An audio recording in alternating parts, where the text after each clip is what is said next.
Hello and welcome back to another episode of the Dugout podcast and our World Cup preview series. This will be the episode for Group E. We're on now, Group E. Yeah, I was doubt myself there, but it is Group E. I have, of course, joined by my usual co-host, Mr. Alexander Cruikshanks, and we are going to start with probably, well, no, factually, I would say the most successful European nation. Not much success recently, and they'll want to change that. It's the Germans, of course, Germany. 10th ranked in the world, four times winners of this competition, and four times runners up. And I've got an interesting stat to start with Germany. Since Germany won their first World Cup all the way back in 1954, and that was their first final appearance, they've never went more than two consecutive tournaments without a finals appearance. So that would point towards that they're going to reach the final this year. Alex, what do you make of that? I don't know. I think this World Cup is really competitive. I've used that word a lot for the groups, for no, but I just think in general it's a really competitive World Cup. So they could, but I think there are some, um, I don't know, weaknesses in their squad. It is still a very, very good squad, and my predicted starting 11 for the German national team's a bit wayward. Um, just I put in some players that I like rather than they've actually been good recently. But it just feels like they would start for Germany for some reason. So, but yeah, no. It's always good to see Germany in an international tournament. They've always, excuse me, been the big guns. They've all obviously that famous World Cup win in 2014. I mean, I think I remember that so fondly because that was actually probably the first international tournament I watched like fully. I was 9 years old, and I was like by that point, like I was hooked by football. I think when I was younger, I sort of knew of it and watched it and played it a little bit, but by the time I was nine, I was like fully like into it, needing to know everything. And I watched that tournament, and then obviously they had that famous 7-1 win over Brazil. Hopefully Scotland can do that. But yeah, absolutely terrific that tournament. And obviously, like you said, they've not been as good in recent years, but they're always a pleasure to watch. Yeah, and that's it. And since that amazing World Cup one in 2014, it's been two pretty disappointing tournaments by their standards. Of course, in 2018 didn't make it out in the groups. In 2022, there was large points of that group that it looks like they weren't going to advance out of that either. And of course, they never really made a dent beyond that. Of course, Julian Nagelsmann, the coach now. Still only 38, and it feels like he's been about for a while. He was their head coach for the European Championships, which of course they hosted 2 years ago, and again they didn't really leave too big of a dent on that tournament. They went out Well, to they, they, Spain. they, they played quite well against the eventual champions. It was a competitive game. Yes, but what I was just about to get onto this point that I seen, and it was actually Fox News, of course, the sort of American news company, and they were ranking every side going into the World Cup, and they were in sort of different categories. Can expect, Have you seen some of those rankings though from like the yeah, American yeah. But media? I just wanted to point this one out because I thought it was really strange. So it was the top phase of sort of, I think it was can maybe expected to be in the running for the tournament. And then there was pressure on phase. The teams that have got a little bit of expectation on them, I think one of them might be another team in this group. And then Germany were below that. And I think anybody who knows about European football and Germany knows that no matter how Germany are looking going into a tournament, they expect to win it. And that's what they'll be looking to do in this tournament because anything but that is sometimes, in some people's eyes, will be seen as a failure. Yeah, they're one of the giants of world football. there's always there's always going to be an expectation for me for three or four teams to win the tournament. They're just in that sort of upper echelon, and it's Brazil, Germany, France, and Spain. They're always, for me, they're every single tournament. Their fans are always expecting them to win, and there's always chat around can they win. I mean, obviously, there's some top sides out there as well, like Argentina, and who obviously are the holders. But I don't feel like there's the same. So it doesn't for me in my lifetime, especially. It didn't always feel like Argentina were spoken about in that region. Obviously, they made the final in 2014, going losing to Germany and Mario Götze. But for me, those four teams have always been the ones that I've seen it at the heights. And even though Brazil have been rubbish, they've because they're Brazil, they're just always in the chat. Yeah, no, exactly that. And Spain weren't always in that conversation, but the recent sort of dominance at times in the big tournaments has obviously led them into that sort of conversation. Winning Euros, World Cup Euros is absolutely insane, isn't it? Yeah, and I don't think you really appreciated it at the time, but now you've seen how diverse the winners of those competitions have been over the years. I think you really appreciate how good that team was and what they actually achieved. Speaking, sorry, just about Germany and qualifying, it started with what could have been a major blip, really, when they lost 2-0 with Slovakia and Bratislava. But since then, sorry, in all competitions, they've been absolutely flawless.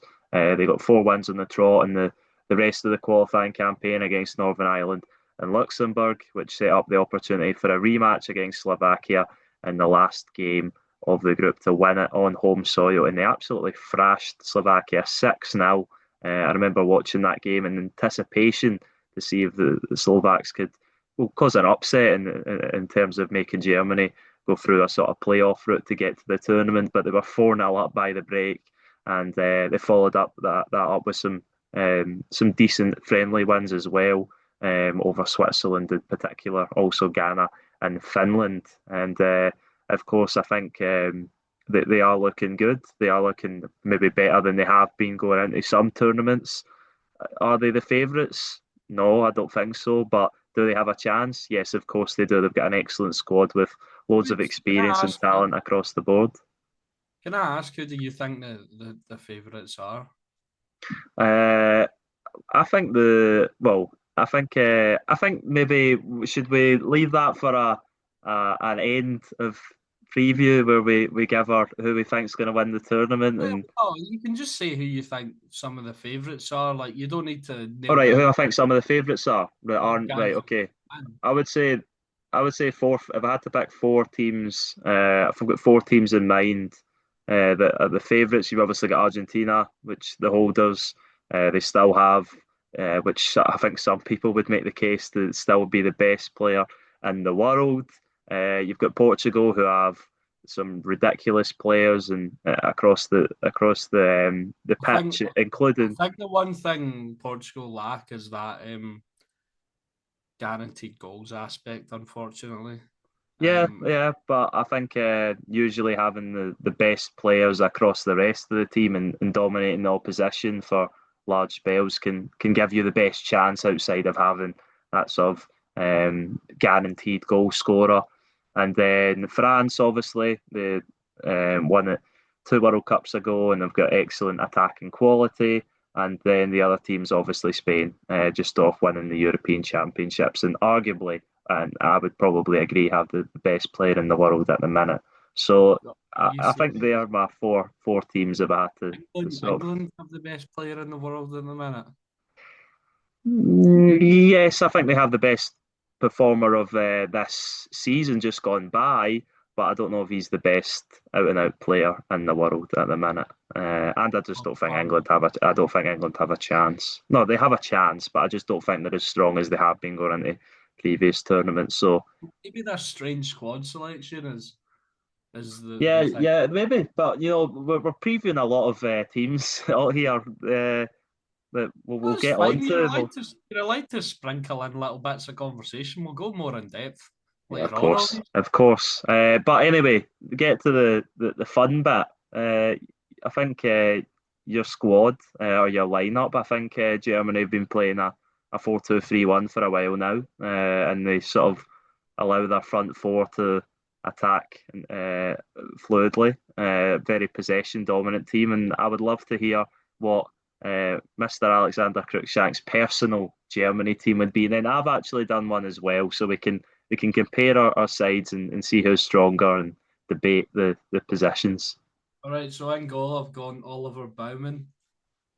Right, Just right. I know you're joking. in goal, I've got Manuel Neuer. Yeah, of Right, course. Fifth World Cup for him. Won the Golden Glove when they won the tournament and was, of course, nominated for the Ballon d'Or in that season. One of the only goalkeepers. He's not the only goalkeeper to be nominated in the final three, is he? But he's certainly oh, one of very few. oh, well, If so. so Oh yeah, of course. So he did. I forgot about that. But in recent times, he's one of the very only few goalkeepers to make the final three. Of course, alongside Cristiano Ronaldo and Lionel Messi. So yeah, I agree with that. I think Manuel Neuer should be the starting goalkeeper. Obviously, a bit strange that he retired from the national team and now he's back. But I think he's shown at times that he's got a mistake in him this season, but he's also had some excellent performances. The one at the Bernabeu and the Champions League quarter final comes to mind. yeah, absolutely. He's one as well that I've been amazed by because a couple of years ago I would have probably said he was finished. Yeah, he's had a But lot of injury setbacks recently as well, with leg breaks, I think, on sort of skiing accidents and stuff like that. And it's really unfortunate for the other goalkeepers. I'll read it out at the end, but I've got a sort of a picture of 11 for Germany that wasn't included in this squad, and Marc-Andre ter Stegen again.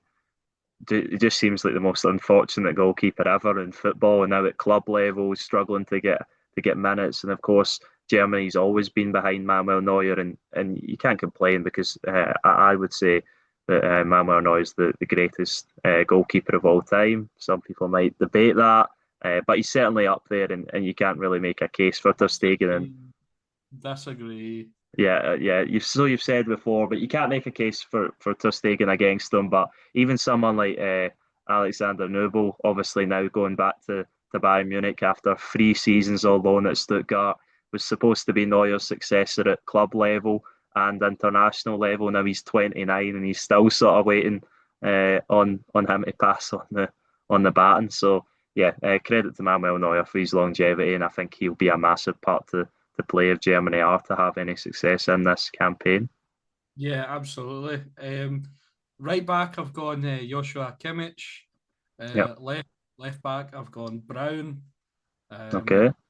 Two centre backs, I've gone Jonathan Tah and Nico Schlotterbeck. Okay. Yeah.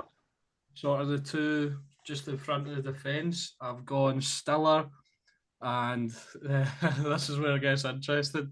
I've gone for Pascal Gross, um, just in Right. front of Okay.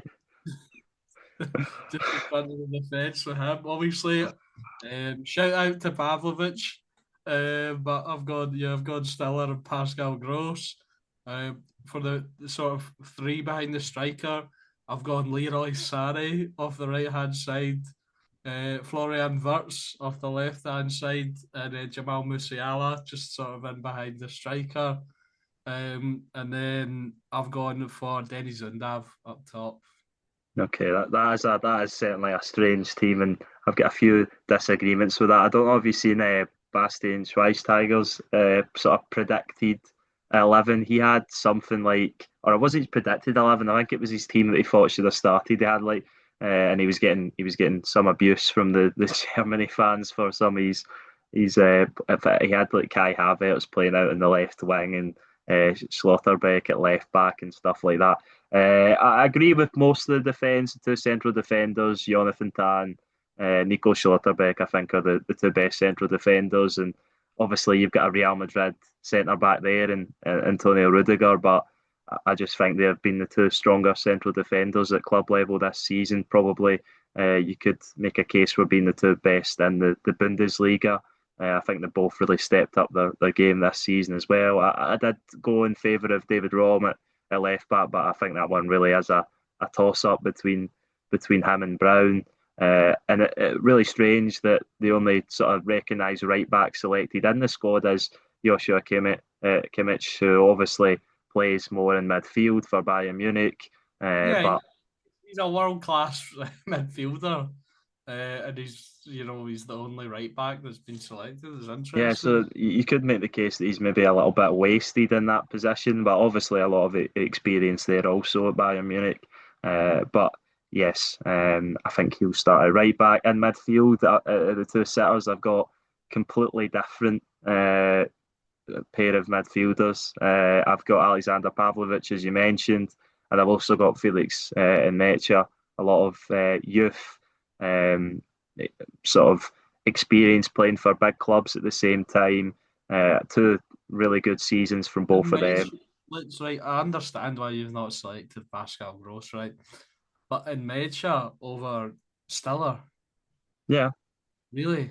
Stiller's had an incredible season. No. But I'm not disagreeing with that, but I just think Felix and Mecha are the better player and better player for this team. Okay, Yeah. okay. Now tell me why you Maybe haven't maybe selected. it's a but maybe it's a bit of a strange pick because they are two similar type players, and then you've not really got I don't know, what would you say, someone who can get on the ball like Joshua Kimmich. But maybe I think Kimmich is probably going to. That's why I've got Pascal Gross in there. He can get on the ball. Well, Stiller's more getting on the ball, I'd say, and well, both of them are more ball dominant than both of the players I've selected. So, Yeah. but I don't. The thing is with this team is, I think the problem with this Germany team is they want to have a lot of possession, but there's only one ball, and the three players I've got in front of it, or four players I've got in front of these two midfielders, are all going to want a lot of the ball. Three excellent talents in front of them. I'm going to go similar to you. You've What? chosen Le- you've chosen Leonard Carroll, haven't you? Yeah, on the left, Florian Wirtz. Through middle, Jamal Musiala, if he's fit. He was the best player for the Germans by far at the last World Cup. And on the right, Leonard Carl. And then up front, Dennis Sundav. Although I wouldn't be surprised if Kai Havertz starts, and I think he will have a part to play. But I just think Undav is in a more confident vein of form and consistent vein of 39, form. 39 goals and assists for Stuttgart this season. Yeah, that's remarkable. And of course, Sky Havertz, a man for the big occasion, scored again in the Champions League final. Unfortunately, to no avail though, as I think we mentioned in another episode, the Parisians came out on top. A few other interesting players that I just wanted to mention in the squad that got call ups. Nadim Amiri, excellent season from him, and I think probably deserved the call up.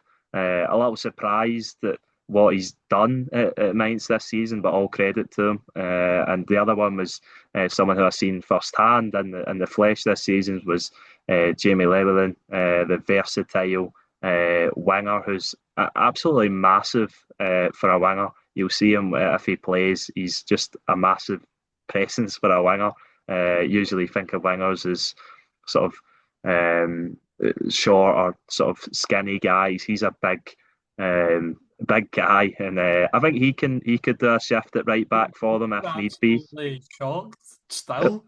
What? Months later, you seem absolutely shocked months later, still how big he is. No, it was just really interesting. He's built like a central defender playing on the wing. Do you know who we haven't spoke about that I think could make an impact and has been I think is maybe not spoken about as much because of I think he's been ruined by Eddie Howe this season. I think Nick Voltamada could play a part in this side. He's so good technically. He's 6'6". You know, he can score with both feet. I mean, when he started the season and when he was actually playing in the position he was supposed to be playing in, rather than getting chucked into centre mid for some reason, for some weird reason, he was brilliant for Newcastle, and I feel like you just don't lose that kind of talent. I mean, it got to a point where he was playing Voltamada in centre mid, Joe Linton off the left wing, and Anthony Gordon through the middle. He just rotated the positions, so I don't know what Eddie Howe was doing. But I think not Nick Voltamada, he's been overlooked slightly because of the state of Newcastle United, who have had a horrendous season. This is the finished. This is the same finish as Steve Bruce's last finish in charge of Newcastle United. So I think Nick Voltamata could have an important part to play. Yeah, I think he certainly could do, and probably if you were looking at it at the start of the season, he would have been who you would have expected to start based off his performances at Stuttgart last season and his start to the season in the Premier League. But obviously, it's really went sour for him at Newcastle. But yeah, he certainly could have a part to play, and that's it. We've disagreed over so many positions.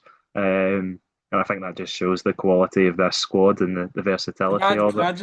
Can I just say as well, the Pascal Gross selection was just more of a feeling rather than because I think these it's strange because I think these other players are better than him. Obviously he had a long career. He's played well in his career.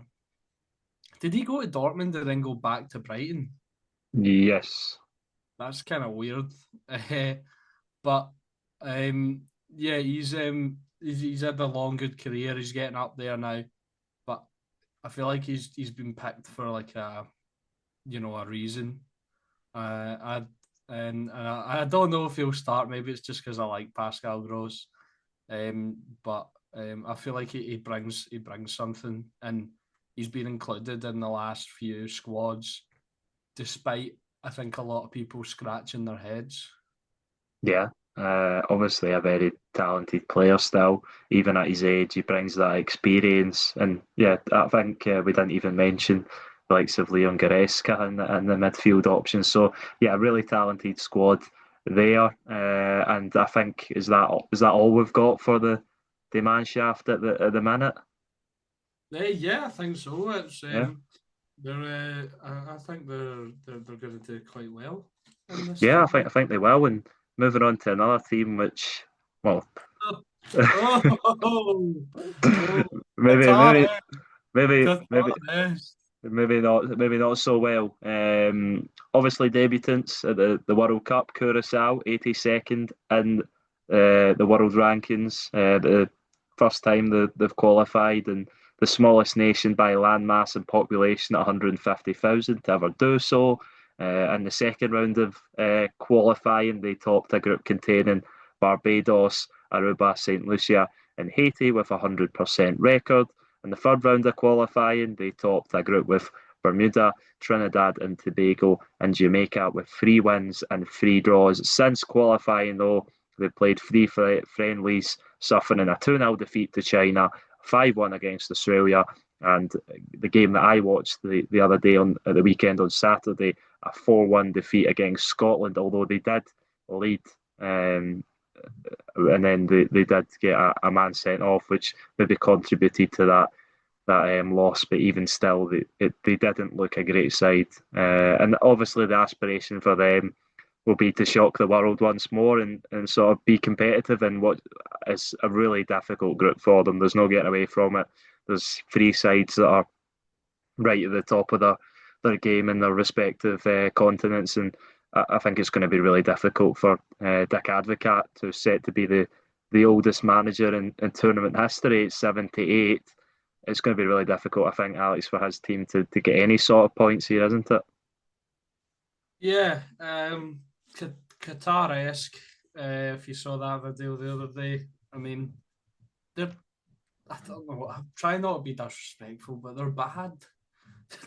they're, they're really bad. Uh, I I mean, there's some fun facts. Like you said, smallest nation ever to qualify. Only one player in the entire squad was actually born in Curacao, so that's quite interesting. I mean, you look at star players, you can look at Obispo, So defender at PSG, I'd say he's probably by far and away the best player in the squad.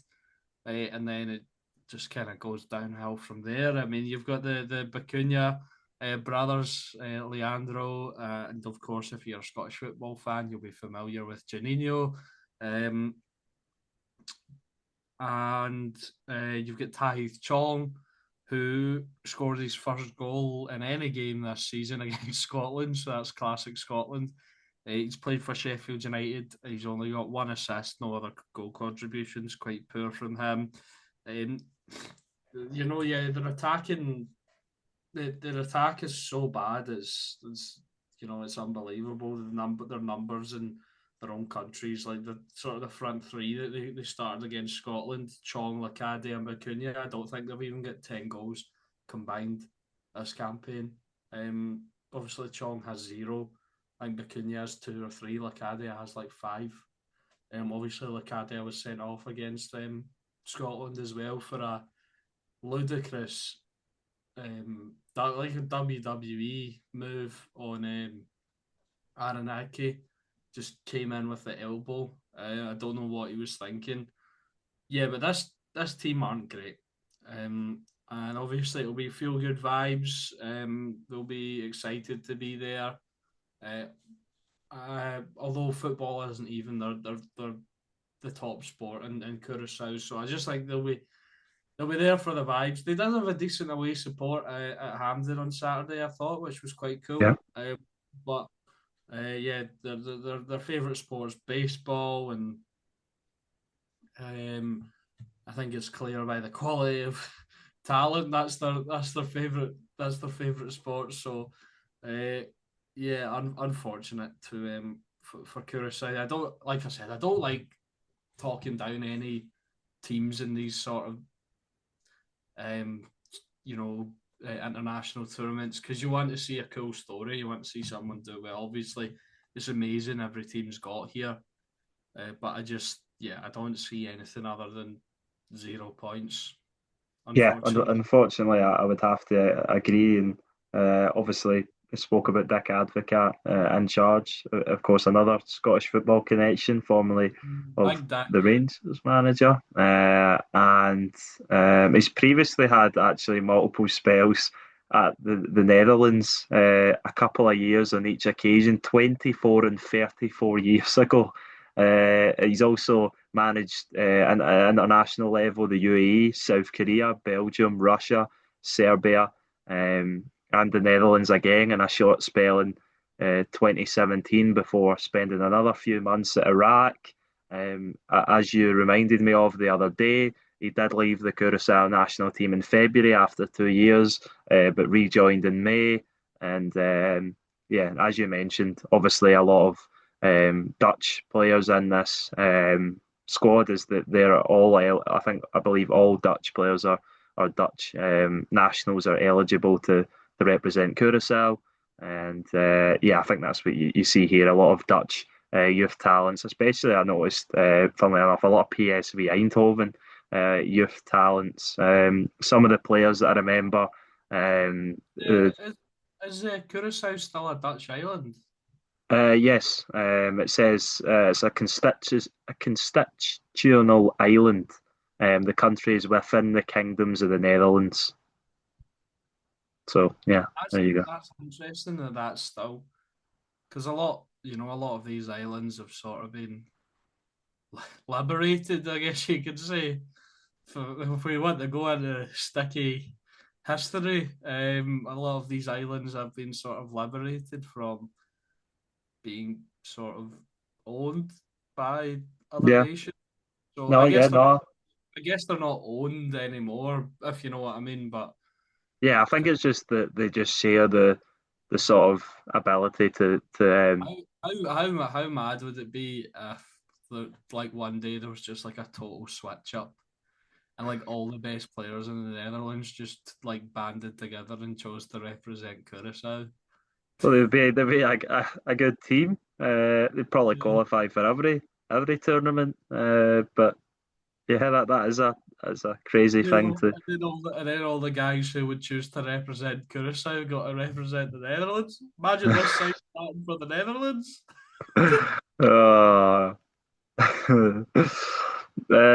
just going through some of the, I think you mentioned a few of them already, but a few of the other players that in the list that I remember and interest me. You mentioned Jurgen Locadia, who got that red card against Scotland. He had a really good goal return, obviously, at PSV Eindhoven, 62 goals in 176 matches, which is a decent return, and got his move to Brighton, which was very unsuccessful.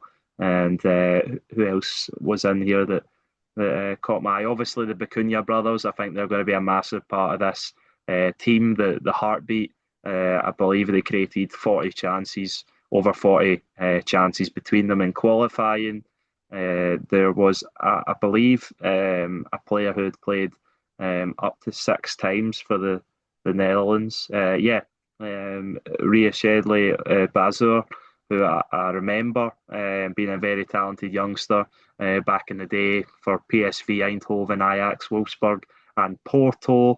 6 obviously friendly appearances because as soon as you play a competitive match, that rules you out of playing for anyone else. He's now playing over in Turkey along with Joshua Brenet, who made a couple of friendly appearances for the Netherlands also. And of course, as we'll remember, spent the opening half of last season at Livingston. So, yeah, that's an Barely, interesting one.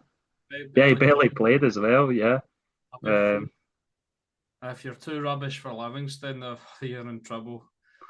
Yeah, but he's got to move to the top Turkish Super League now, and he's playing for the national team. I don't know if he's going to start, mind you. He was on the bench at the weekend against Scotland, but I think he was one of the standouts in qualifying. So I think he'll certainly be in the running for a start. And yeah, that's really it when it comes to this team. Obviously, Chong, the big name, you would say. Obviously, former Manchester United youngster who played 16 times for the Red Devils, but as you alluded to, no goals this season for Sheffield United until he got that really well taken goal at Hampden at the weekend. But yeah, it's going to be a really uphill battle for them.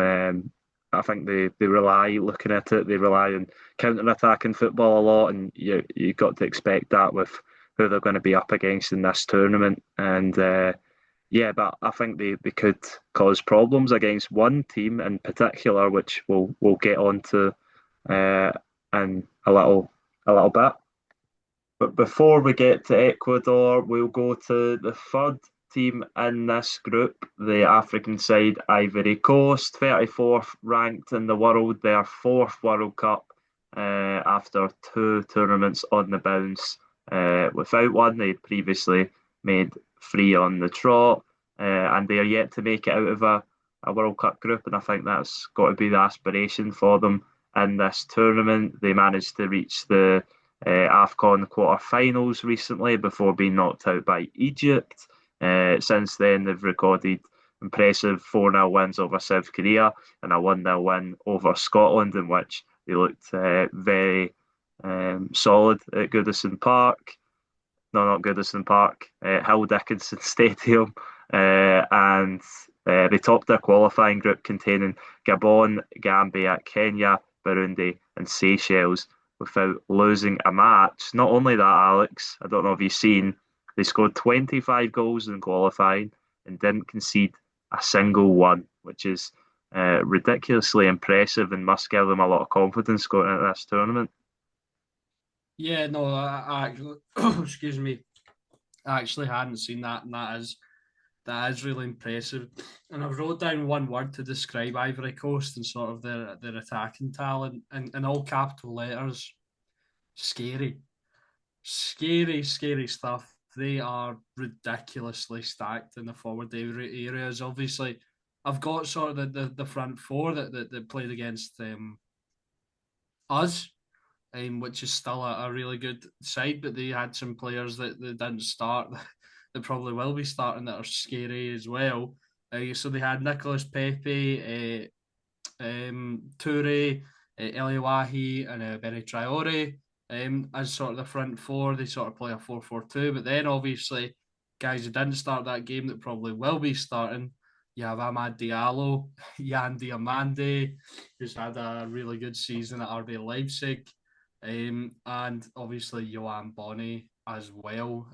So yeah, they're a scary side in the forward areas. You've obviously Evan Gesson, who's not been as good in recent years, can make an impact as well. So they've got a lot of attacking talent. And like you said, they didn't concede a goal in qualifying, down to probably the likes of having Wilfred Single, Kasunu, the other Diamande. So Conan at left back as well. You know, they've got from Kessie in the middle of the park. Sangare. Obviously, Evan and Dicka will probably play some minutes as well. So they are a really, really good side. I don't know why, but I always forget that Ivory Coast have a lot of really, really good players. And then when I do the research, I'm like, oh wow, you know, they're a really, really talented squad. And like I've said this, used this word loads of times, but this group again, so competitive. Yeah, exactly that. And I think you think of the golden generations, you could say, of the past for Ivory Coast that didn't get out of World Cup groups, with the likes of Kolo and Yaya Toure, Gervinho, Didier Drogba, and more players that probably I'm forgetting within those sort of years. And this squad is very strong again. Maybe not the sort of as a big star names as those, but sort of just talent across the squad. Especially some of the central defenders that you mentioned, Kusanu, Diamande, and Dika. They've got Agbadu as well, obviously, formerly of Wolves, now at Besiktas. They've got Desiree Doué's brother, Guelab Doué, who's a fullback, I believe, right back, who represents Ivory Coast. As you mentioned, Frank Kessie now playing, and Al Ali is the captain, I believe. And then they've got so much attacking talent, especially in the wide areas. Diallo, Pepe, Adingra, Diamande as a sort of Yeah, I breakthrough forgot. season in European football at RB I Leipzig. can't believe I forgot to mention Simon Adingra as well. Yeah, Ridiculous.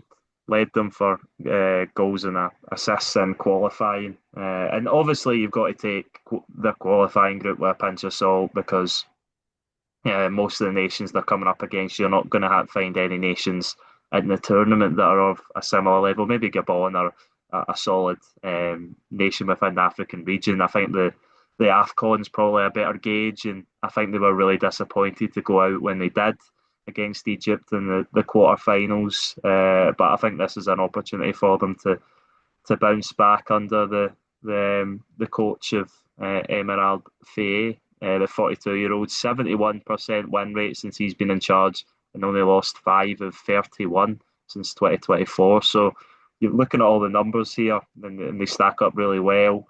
But as we said, it is a very competitive group, and yet I think you could make the case for it being between the three sides, obviously excluding Curacao, unfortunately, as we mentioned, is the outlying weakest side, but it is up there for one of the strongest groups, with a quality split across the three teams. And I do see. Well, I've had to give my predictions. I'm not going to tell you what order yet. I'll leave that to the end.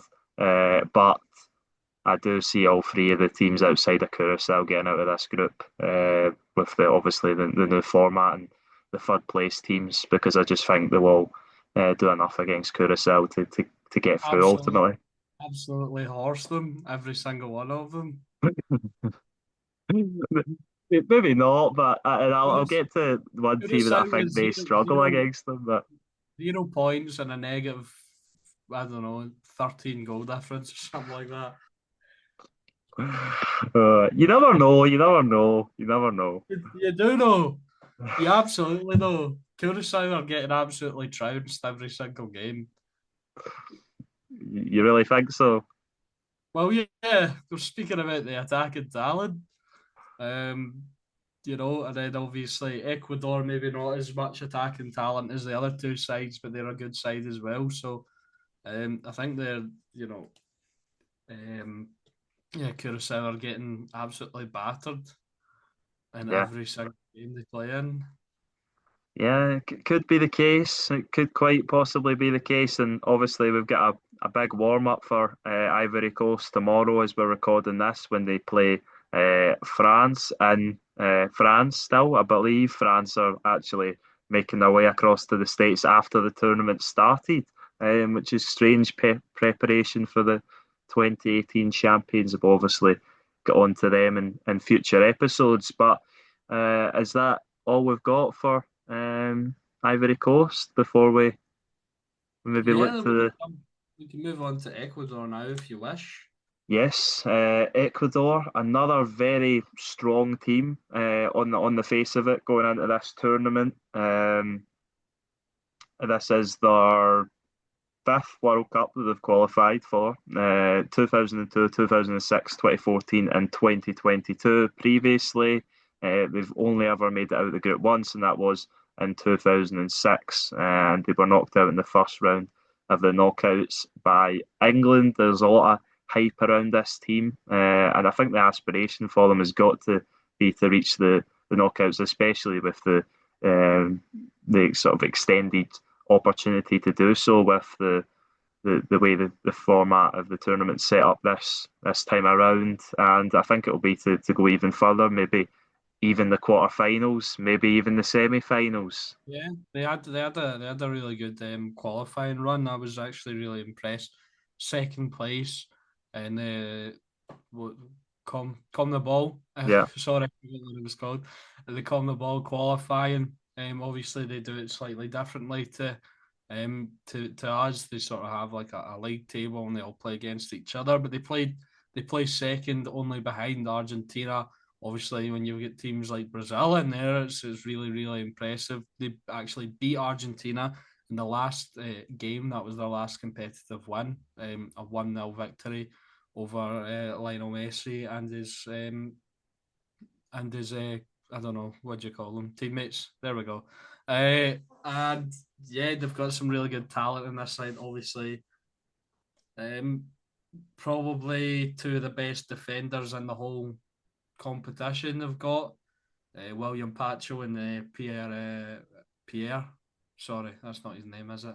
Piero. Um, Piero. There we go. I said Pierre, and I'm like that sounds right, but not right. Yeah, Piero Hincapié or Hincapié, however you pronounce it.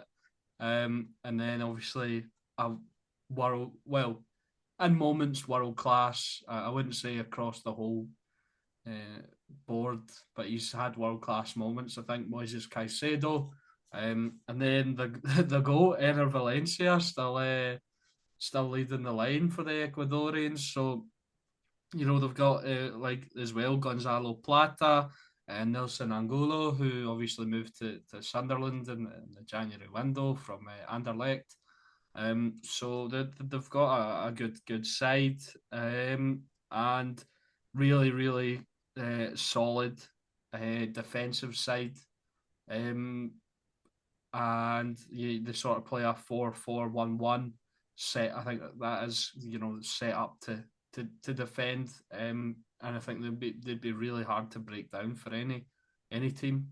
yeah, and I think with this team, defence is certainly their best form of attack or whatever you want to phrase it as. And yeah, as you said, with some of the players, especially the two defenders that you mentioned and Caicedo, some of the best in the position in the world and in European football, certainly. And I think a lot of people have really realised how good Pacho is across these couple of seasons at PSG, and a lot of people would have him in the conversation for being the best central defender in the world.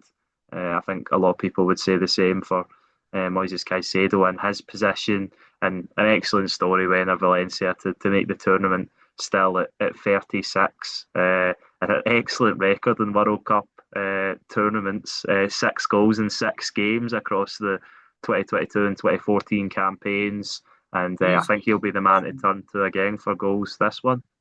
he's one that's not quite as legendary, but he's a bit like Memo Ochoa. He only Yeah. you feel like he only shows up for the World Cup, and he's always he's always firing. So I'm excited to see Enner Valencia at this World Cup. And yeah, they've got a strong side. I mean, I've noted down the side that played against Argentina in the last competitive match to sort of try and get a gauge of who will be playing. So I've gone for a 4-4-1-1. That seems to be their chosen preferred formation. So they've got Hernan Galindez in goals. Joel Ordonez, I think I'm going to say. Yeah, he's a very, very solid player as well. I think he's still at Club Brugge, but he's been linked in the past numerous times with big money moves to Premier League and other big leagues across Europe. So he's certainly a talent. Obviously not in the same level as Nkapi and Pacho, but another solid defender. And you can see Yeah, why he's so obviously kept so many clean sheets and whatever. yeah, so gone Ordonez and Pacho as the centre backs, Piero Hincapié as the left back, Alan Franco as the right back, Caicedo and Pedro Vite as the two in the middle of the right hand side, Angelo Presindo left, Nelson Angulo, Gonzalo Plata just playing behind Ener Valencia. So they've got a good mix of talent there. They've got guys who are playing in European leagues, and I just I'm quite high on Ecuador going into this group. And if we do like I'm sure in a couple of minutes we'll do our group predictions. I've got them pretty high. I'd agree. And there's a few other players that are interesting that I don't think you mentioned there. Estupiñán, obviously formerly of Brighton, now at AC Milan, and the other one that took Milan. what? Yeah, AC Milan. I'm pretty sure he's still at AC Milan. I'll double check that, but I thought he just disappeared into the nether realm. I didn't know he went to AC Milan. yeah, AC Milan. He's played 19 times this season. That's where he went after Brighton. So there you go. And the other one was Kevin Rodriguez, who's had a really solid season at Union Saint-Gilloise. And I just wanted to go through a few of the sort of numbers for the Ecuadorians recently. Obviously, as you referenced to, finished second in qualifying. Very impressive campaign. 8 wins, 8 draws, and just 2 defeats. Those coming against Brazil and Argentina. In the last Copa America, they made it to the quarterfinals before being knocked out on penalties by the eventual champions, Argentina. They were, as I mentioned, well, no, I didn't mention, but Argentina were the only side to finish above them in qualifying. Uh, Across the campaign, they conceded just 5 goals in 18 matches, which in this region especially is very, very impressive. 5 less than anyone else. I think Argentina and Paraguay, who we mentioned in a previous episode and preview, if you want to go and check that episode out, were the other sides with the better defences in that group. But the concern with them is that they only scored 14 goals in those 18 matches. But I think they're going to be so difficult to score against in this tournament for every team that comes up against them, and that's why they have the tools to go far. 13 clean sheets from 18. Have went undefeated in 8 friendly matches recently, and all of them being against World Cup opponents. And this is another crazy stat. Only conceded more than 1 goal in 3 of their last 37 matches. Uh, so yeah, they're a difficult team to score against. Sebastian Bechache, I think is his name, the 45-year-old Argentinian coach, beaten in only one of his 19 in charge, but in that time 11 draws. So they are sort of prone to a little Oh, bit of. are we getting? No wonder Hincapié fit really well in the Arteta squad, man. Oh, oh my, just straight park the bus ball, just played. We're going to see Ecuador make it all the way to the final with draws. We might do. And this gets on to my point that I was alluding to earlier. Curacao are going to sit in behind the ball. make it difficult for them, try and play on the counter attack. And Ecuador, it's the all the sort of pressure is going to be on them to break Dick Advocaat's team down. And sometimes they've struggled for goals, so I think that could be. If Scotland can break them down, Ecuador can break them down. Well, I don't know. The Ecuador don't score a lot of goals though. They're less than a goal a game in qualifying, and a lot of draws. You never know. I think that's the chance for Curacao to get something. But that being said, I do expect Ecuador to live up to That's, expectations this tournament. they've got no chance. Right, do you want to give your predictions then? Yeah. So bottom, I've got Curacao. Uh, surprise, surprise. Third, I'll go Ivory Coast. Second, I'll go Ecuador, and top Germany. Yeah, I agree. I think a little bit of you could say maybe a boring prediction from us. I think a lot of people will go with that, but I think that you've got to predict what you think, and I think that'll be what happens. Although I do think all three of those teams have got massive potential to go really far in this tournament. Uh, so I think it'll be really interesting to see who Curaçao's got goes the furthest. Curaçao's got massive potential to be the worst team ever in World Cup history. Oh, you're hating on them. You are hating on them. Well, I think that's all for this group preview. Thank you very much for watching again. If you haven't seen our previous episodes previewing other groups, then please go and check them out. We will have more coming in the next few days leading up to the tournament. And yeah, go and check us out on the Twitter at the Dugout. Go and check us out the TikTok. Also, Alex has been uploading on there daily content. Please go and check that out. And if you want to listen to this on Spotify or the rest of the series on Spotify, then this will be getting uploaded there. And likewise, if you're listening on Spotify and you want to watch the YouTube videos, then they will be there also. So thank you very much. Goodbye.